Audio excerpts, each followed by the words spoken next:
अगर आपने इस कहानी से पहले की कहानी नहीं देखी तो उस कहानी की लिंक हम डिस्क्रिप्शन में दे रहे हैं। इस कहानी को सुनने से पहले आप उस कहानी को जरूर सुने। तो कहानी शुरू होती है 2016 में और आज से ठीक 20 साल पहले यानी कि 1996 में एलियंस ने धरती पर इंसानों पर हमला किया। इंसानों और एलियंस के बीच में एक बहुत बड़ी जंग हुई, पर इस जंग को इंसान जीत गए। जंग जीतने के बाद यूनाइटेड नेशंस ने ESD यानी कि अर्थ स्पेस डिफेंस बनाया। ये एक बचाव और खोज करने के लिए बनाई गई टेक्निक है, जिससे एलियंस की टेक्नोलॉजी उन्हीं पर भारी पड़ जाएगी। ये सिस्टम इंसानों को स्पेस में आने वाले अजीब घटनाओं की चेतावनी भी देता है। एलियंस से जीत के बाद सभ्यता फिर से बसाई गई और अब सभी इंसानी देशों के बीच में समझौता है। बड़े बड़े शहर जैसे कि वॉशिंगटन DC, मॉस्को दोबारा बसाए गए। काफी सारी तकनीकों का इस्तेमाल करके इन शहरों को आधुनिक बनाया गया। एरिया 51 में अपना हेडक्वार्टर स्थापित करने के बाद ESD ने चांद, मंगल ऐसे प्लैनेट्स पर अपने सैटेलाइट भेजे। ये सैटेलाइट धरती को भविष्य में आने वाले हमलों से बचाएगी। तभी दिखाया जाता है कि ESD के डायरेक्टर डेविड और डॉक्टर कैथरीन अफ्रीका के रिपब्लिक नेशन उम्बटू में गए। ये लोग जमीन पर उतरी हुई एक एलियन शिप के पास जाते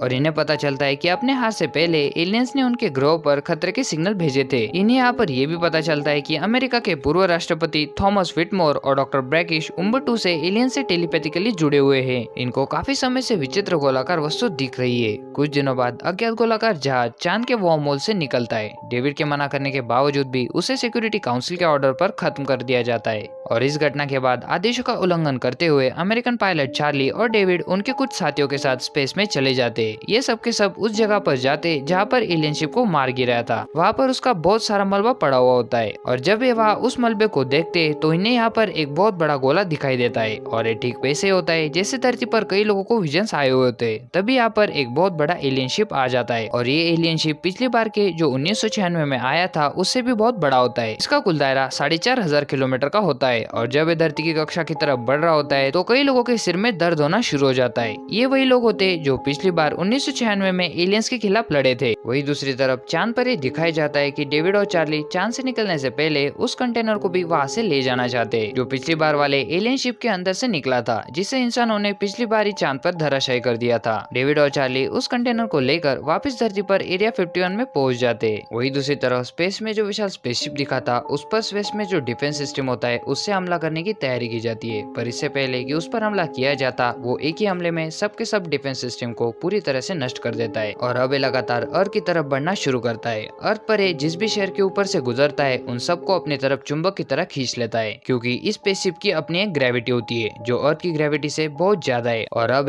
नॉर्थ अटलांटिक के ओशन में उतरकर अर्थ के अंदर होल बना रहे होते। ये एलियन अर्थ के बीच जो हीट है उस तक पहुंचना चाहते ताकि इन्हें फ्यूल भी मिले और साथ ही साथ ये अर्थ को खत्म कर दे। वही एरिया 51 में दिखाया जाता है कि उनके पास एक एलियन है जिसको उन्होंने बंदी बनाया हुआ होता है और जब वो उसे कम्युनिकेट करने की कोशिश करते हैं तब वो एलियन उन्हें बताता है कि उनकी एक रानी है जैसे कि हनी बीज की होती है और वो उस रानी का हुक्म मानते और उसी के हुक्म से ये सब हमले हो रहे हैं। इंसान समझ जाते हैं कि अगर इंसानों ने उस रानी को खत्म कर दिया तो बाकी के एलियंस अपने आप ही हमला करना बंद कर देंगे, क्योंकि उन्हें कोई भी कमांड करने वाला नहीं बचेगा। अब इंसान एलियंस पर हमला कर देते लेकिन वो एलियंस के सामने नहीं टिक पाते क्योंकि वो बहुत शक्तिशाली होते। उनकी टेक्नोलॉजी इंसानों से बहुत हाई होती है, इसीलिए चंद ही मिनटों में इंसानों को पूरी तरह से शिकस्त मिल जाती है। वही एरिया 51 में दिखाया जाता है कि वो कंटेनर जो इंसान चांद से लेकर आए थे उसे खोला जाता है और तब उसके अंदर से एक सफेद रंग का बहुत बड़ा गोला जिसे वर्चुअल इंटेलिजेंस कहा जाता है वो बाहर निकलता है और वो गोला वो वर्चुअल इंटेलिजेंस अपने आप ही एक्टिवेट हो जाती है। वो इंसानों की भाषा भी बोल सकती है। वो वर्चुअल इंटेलिजेंस बताती है कि जब मैंने आपको स्कैन किया तब मैंने पाया कि आप एलियन से अलग है, तब मैंने अपने आप को एक्टिवेट कर लिया। हमारी प्रजाति जो हजारों साल पुरानी है उसने अपने मूल रूप को छोड़कर ये नया रूप धारण कर लिया, यानी कि हो सकता है कि हजारों सालों पहले ये इंसानों की तरह या दूसरे जीवों की तरह हो, पर अब ये इस रूप में है, यानी कि उस जाति का दिमाग इस वर्चुअल इंटेलिजेंस के अंदर है। वो बताती है कि जब मुझे पता चला कि एलियंस आपके ग्रह पर हमला करने के लिए आ रहे हैं तभी मैं यहाँ पर तुम्हारे प्लेनेट से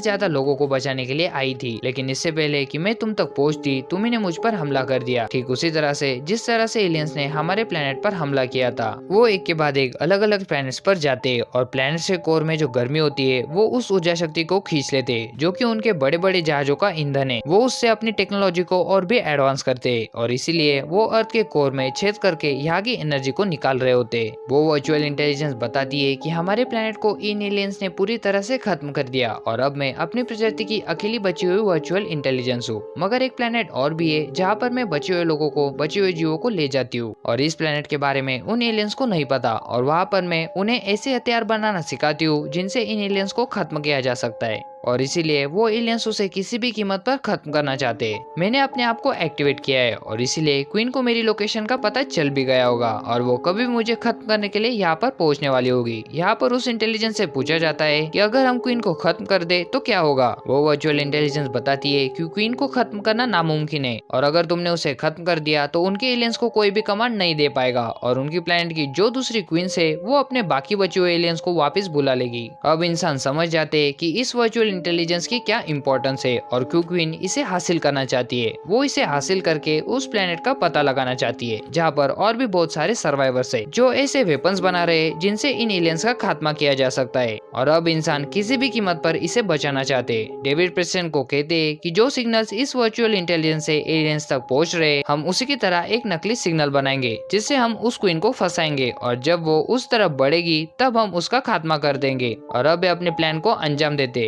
क्वीन भी अपना कवच पहनकर स्पेसशिप से बाहर अर्थ पर आ जाती है और जैसे कि इंसानों ने प्लान बनाया होता है कि वो क्वीन को ब्लास्ट करके खत्म कर देंगे, लेकिन इसमें जो ब्लास्ट करेगा उसका भी खात्मा हो जाएगा और ये जिम्मेदारी पूर्व प्रेसिडेंट जो कि थॉमस होते हैं जिन्होंने 1996 में प्लेन उड़ाकर इन एलियंस का खात्मा किया था और वो ये काम अपने कंधों पर लेते और किसी तरह से वो क्वीन के सामने पहुंच जाते और वो अपने आप को क्वीन के साथ एक बहुत बड़े ब्लास्ट से उड़ा देते। इंसान सोचते कि उन्होंने क्वीन का खात्मा कर दिया, लेकिन क्वीन ने जो कवच पहना होता है उसके चारों तरफ एक अदृश्य सुरक्षा ढाल होती है और अब क्वीन को पता चल जाता है कि असली वर्चुअल इंटेलिजेंस कहाँ पर है और वो एरिया 51 से उस गोले को निकाल लेती है। ईएसडी के सोल्जर लगातार उस पर हमला कर रहे होते हैं, इसलिए क्वीन भी उन पर हमला करना शुरू करती है मगर एक जगह से उसका सुरक्षा कवच टूट जाता है। थॉमस ने इस क्वीन को मारने के लिए अपनी जान दे दी, इसलिए गुस्से में आकर उनकी बेटी उसी जगह पर हमला करती है जिससे उस क्वीन का सुरक्षा कवच टूट जाता है। पर अभी भी क्वीन को मारना इतना भी आसान नहीं है क्योंकि उसके चारों तरफ हजारों यूएफओज होते हैं जो उसकी सुरक्षा कर रहे होते हैं और इसके बाद जैक और चार्ली लगातार उसी जगह पर कई बार फायरिंग करते हैं जिससे क्वीन का सुरक्षा कवच पूरी तरह से तबाह हो जाता है और क्वीन का खात्मा हो जाता है। वो जमीन पर धराशायी हो जाती है और उसके जितने भी यूएफओ उसके चारों तरफ घूम रहे होते हैं वो अपने आप ही जमीन पर गिर जाते हैं और एलियंस का वो 4500 किलोमीटर बड़ा यूएफओ जो समंदर के अंदर छेद कर पृथ्वी की एनर्जी खींच रहा होता है तभी वो पृथ्वी से वापस जाने लगता है, यानी कि उनके ग्रह के जो दूसरी रानियां है वो उन्हें वापस बुला लेती है और इस तरह से एक बार फिर से इंसानों की जीत और एलियंस की हार होती है। डेविड कहता है कि अगर एक बार फिर से हमला हुआ तो अब हम इस हमले को नहीं झेल पाएंगे। तभी वो साइंटिस्ट डेविड को बताता है कि इस वर्चुअल इंटेलिजेंस का जो हार्डवेयर है वो आधुनिक टेक्नोलॉजी से और आधुनिक हथियारों से पूरी तरह से लैस है और ये चाहते हैं कि हम भविष्य में मिलकर इन एलियंस का सामना करें। और इसी के साथ ये मूवी, ये कहानी यहीं पर खत्म हो जाती है।